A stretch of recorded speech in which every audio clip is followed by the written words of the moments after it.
എന്നതാണ്. കുടുംബ പിന്നെ പ്രേക്ഷകർക്ക് ഒന്നടങ്കം തിയേറ്ററിൽ വന്ന് പടം കാണാൻ കഴിയുന്ന തരത്തിൽ വളരെ മനോഹരമായിട്ടാണ് അതിനെ ട്രീറ്റ് ചെയ്തിരിക്കുന്നത്. ഇതിനകത്ത് അഭിനയിച്ചവർക്കും അതുപോലെ തന്നെ ശ്രീജിത്ത് ബാബുവിന് പ്രത്യേകം നന്ദി രേഖപ്പെടുന്നു.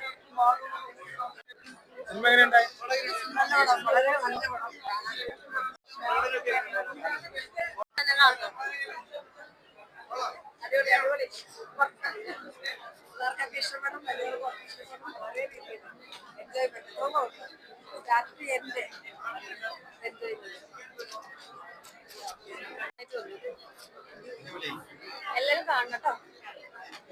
ട്രെയിലറിൽ കണ്ട പോലെ തന്നെ. പിന്നെ അതെ, ഇതിലൊരു പ്രണയമുണ്ട്, നല്ല പ്രണയം. എല്ലാരും കാണും കേട്ടോ. നല്ലായിരുന്നു, ഫാമിലി കൊണ്ടായിരുന്നു, നല്ല എക്സ്പീരിയൻസ് ആയിരുന്നു.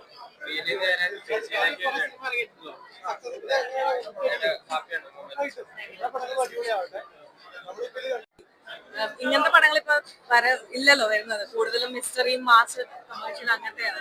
ഇങ്ങനത്തെ പടങ്ങൾ വരണം. ഭയങ്കര ഇഷ്ടപ്പെട്ടു, അടിപൊളിയായിരുന്നു, നല്ല കോമഡി.